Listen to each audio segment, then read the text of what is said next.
اعوذ باللہ من الشیطان الرجیم بسم اللہ الرحمن الرحیم اذا وقعت الواقعة لیس لوقعتها کاذبة، جب وہ ہونے والا واقعہ پیش آ جائے گا تو کوئی اس کے وقوع کو جھٹلانے والا نہ ہوگا۔ اس فقرے سے کلام کا آغاز خود یہ ظاہر کر رہا ہے کہ یہ ان باتوں کا جواب ہے جو اس وقت کفار کی مجلسوں میں قیامت کے خلاف بنائی جا رہی تھیں۔ زمانہ وہ تھا جب مکے کے لوگ رسول اللہ صلی اللہ علیہ وسلم کی زبان مبارک سے نئی نئی اسلام کی دعوت سن رہے تھے۔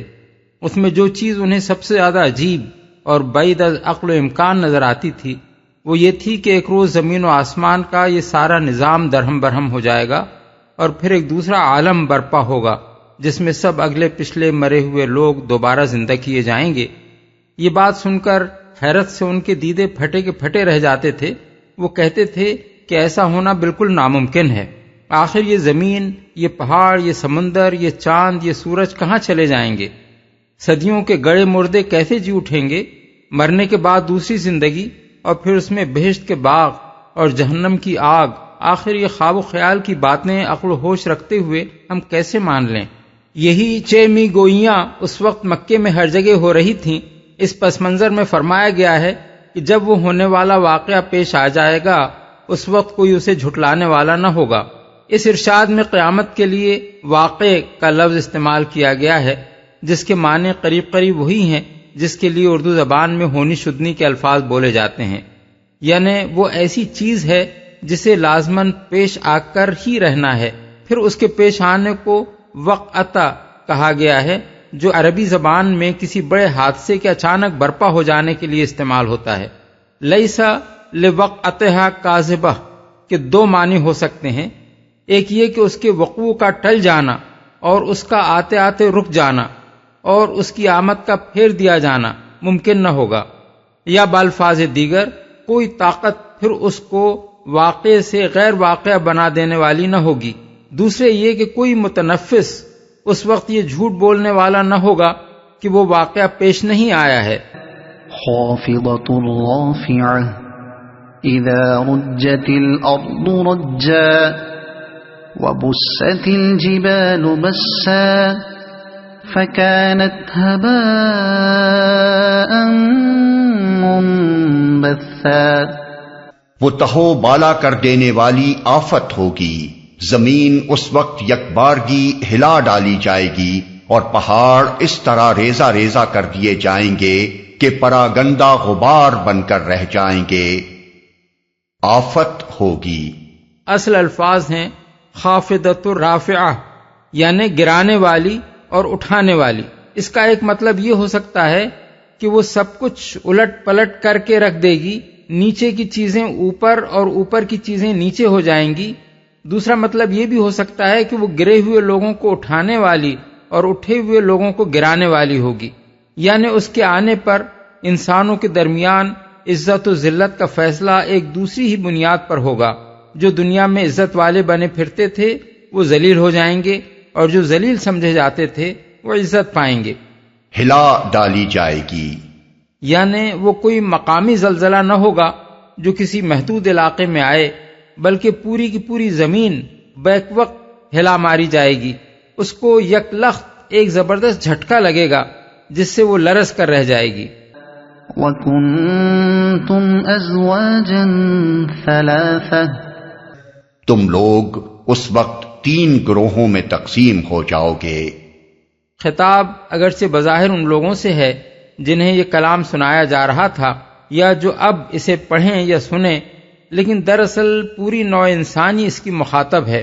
تمام انسان جو اول روز آفرینش سے قیامت تک پیدا ہوئے ہیں وہ سب آخر کار 3 گروہوں میں تقسیم ہو جائیں گے۔ فَأَصْحَابُ الْمَيْمَنَةِ مَا أَصْحَابُ الْمَيْمَنَةِ، دائیں بازو والے سو دائیں بازو والوں کی خوش نصیبی کا کیا کہنا۔ دائیں بازو والے اصل میں لفظ اصحاب المیمنہ استعمال ہوا ہے۔ میمنہ عربی قاعدے کے مطابق یمین سے بھی ہو سکتا ہے جس کے معنی سیدھے ہاتھ کے ہیں، اور یمن سے بھی ہو سکتا ہے جس کے معنی ہیں فعل نیک۔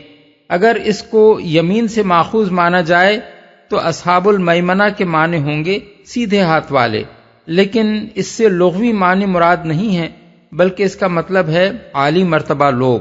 اہل عرب سیدھے ہاتھ کو قوت اور رفعت اور عزت کا نشان سمجھتے تھے، جس کا احترام مقصود ہوتا تھا اسے مجلس میں سیدھے ہاتھ پر بٹھاتے تھے۔ کسی کے متعلق یہ کہنا ہوتا کہ میرے دل میں اس کی بڑی عزت ہے تو کہتے کہ فلان منی بالیمین، یعنی وہ تو میرے سیدھے ہاتھ کی طرف ہے۔ اردو میں بھی کسی شخص کو کسی بڑی ہستی کا دست راست اس معنی میں کہا جاتا ہے کہ وہ اس کا خاص آدمی ہے، اور اگر اس کو یمن سے ماخوذ مانا جائے تو اصحاب المیمنہ کے معنی ہوں گے خوش نصیب اور نیک بخت لوگ۔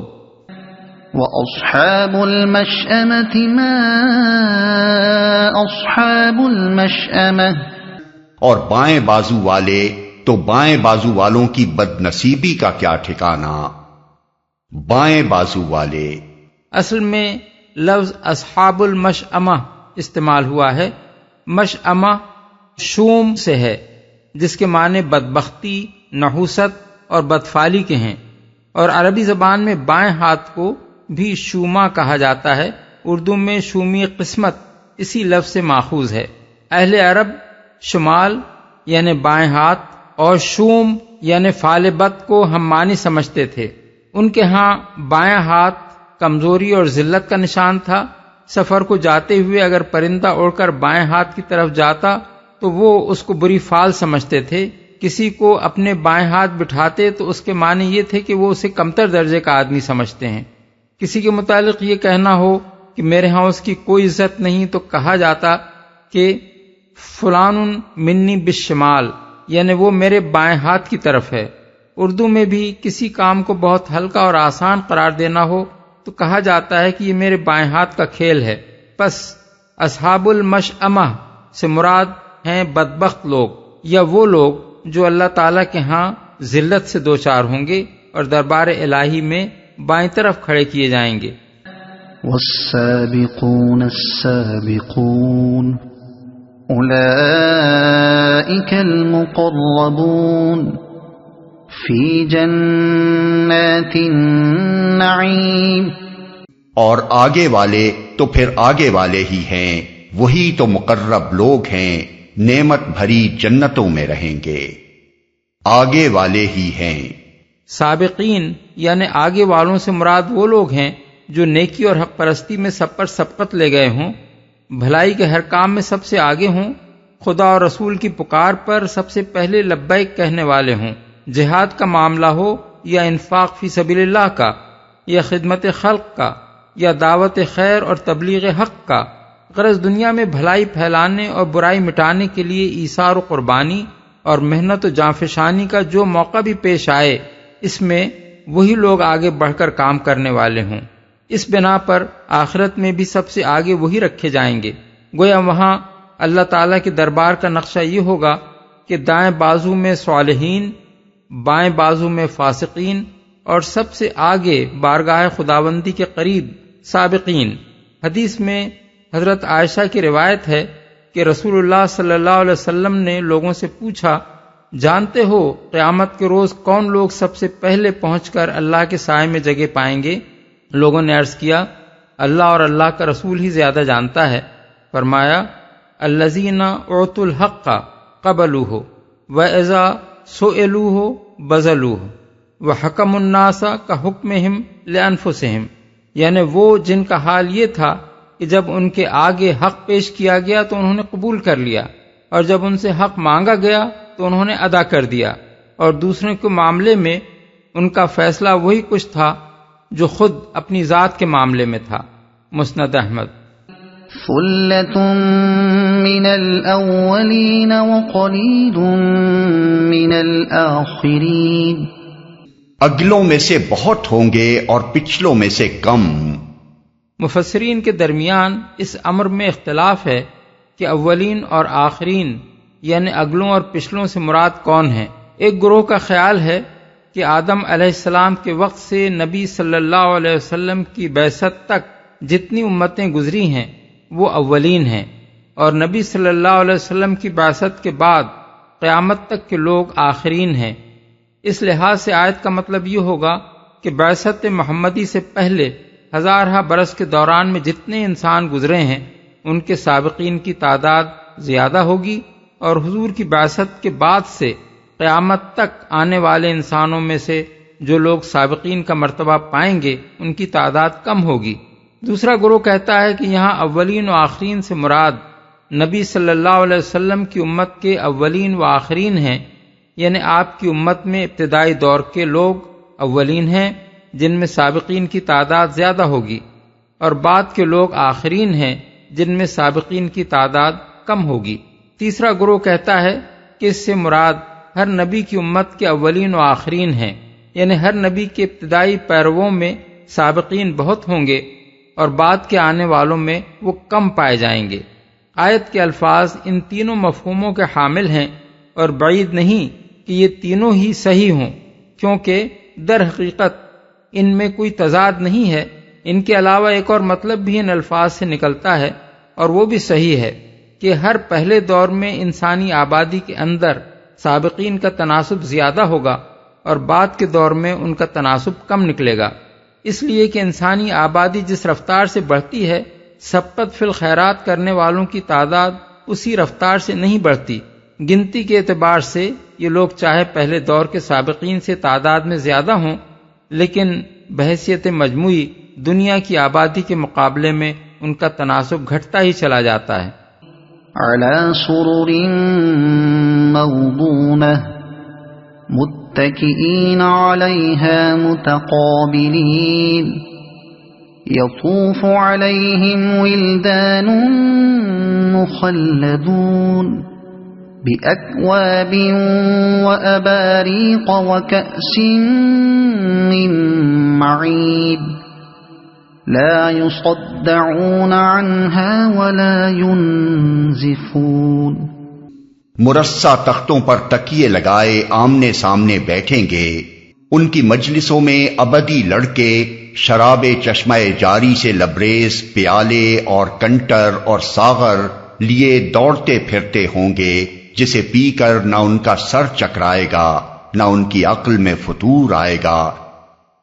ابدی لڑکے، اس سے مراد ہیں ایسے لڑکے جو ہمیشہ لڑکے ہی رہیں گے، ان کی عمر ہمیشہ ایک ہی حالت پر ٹھہری رہے گی۔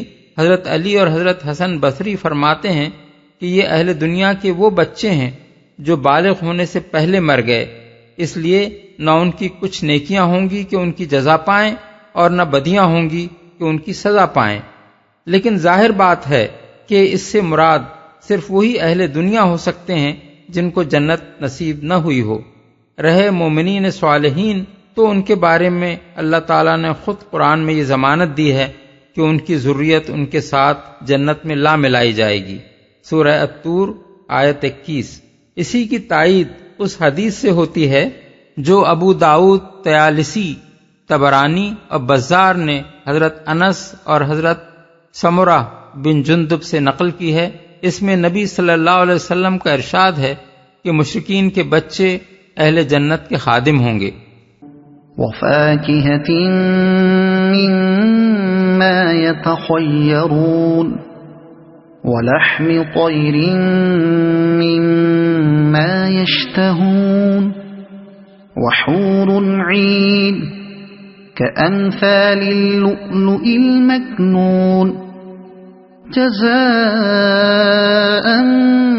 بِمَا كَانُوا يَعْمَلُونَ لا يسمعون فيها لغوا ولا تأثيما إلا قيلا سلاما سلاما۔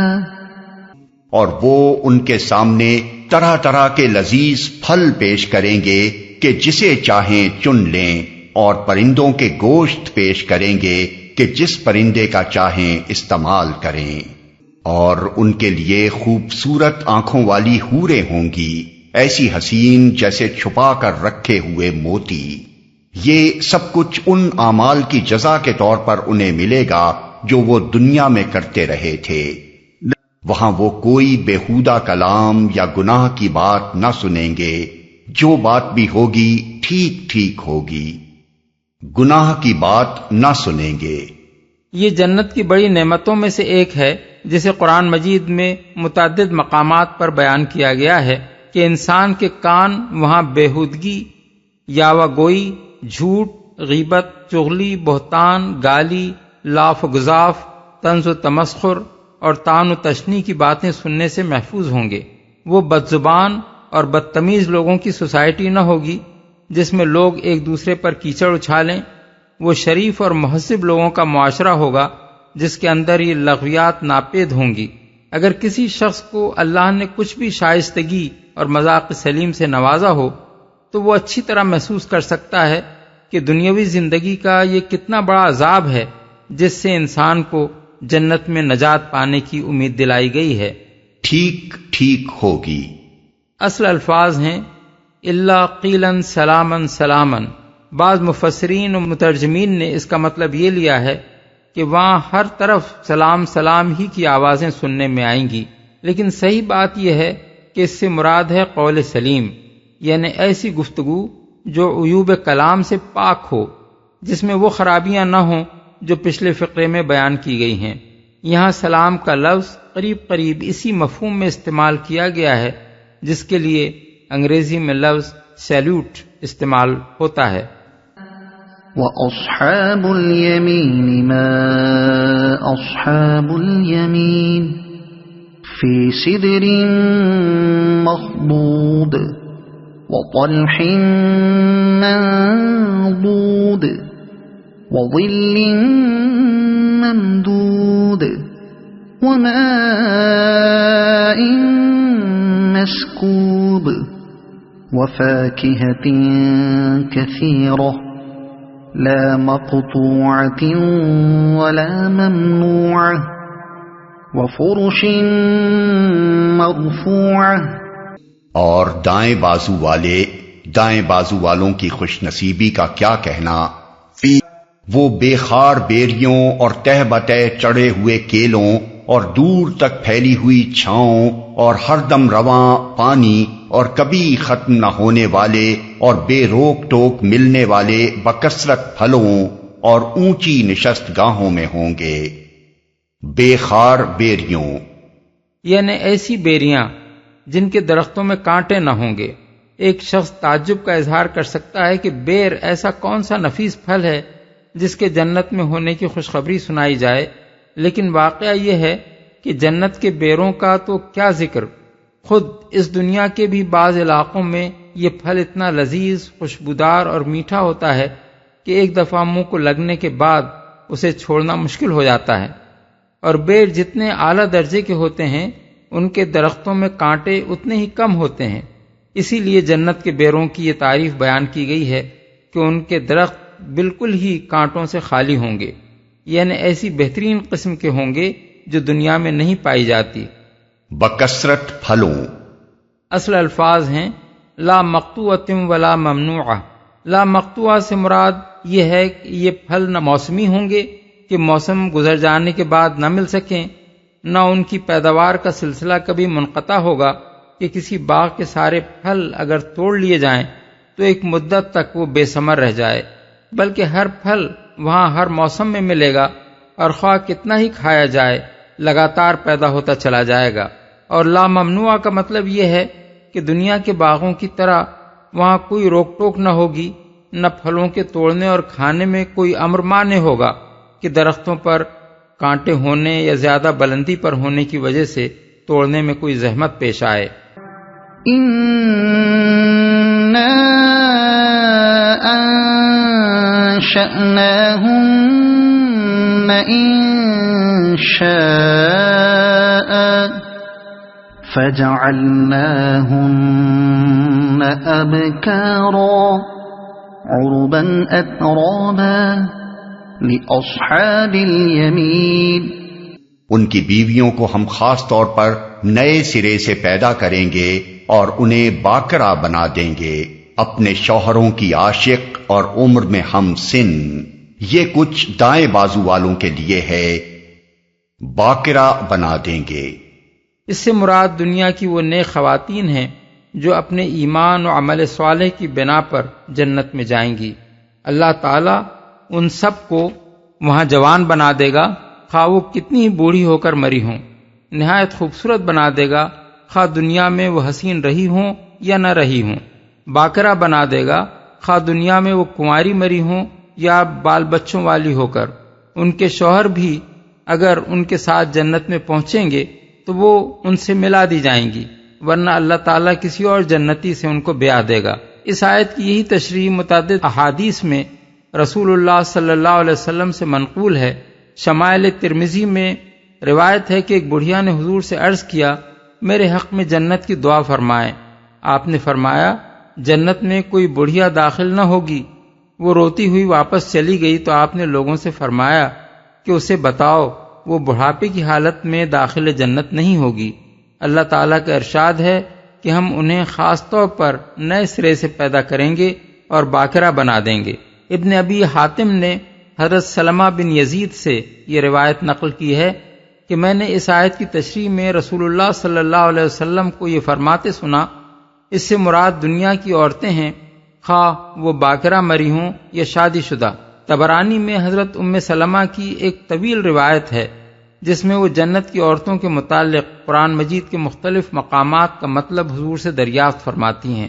اس سلسلے میں حضور اس آیت کی تشریح کرتے ہوئے فرماتے ہیں کہ ہن اللواتی قبضن فی دار الدنیا عجائز رمثن شمثن خلقہن اللہ بعد الکبر فجعلہن عذارا۔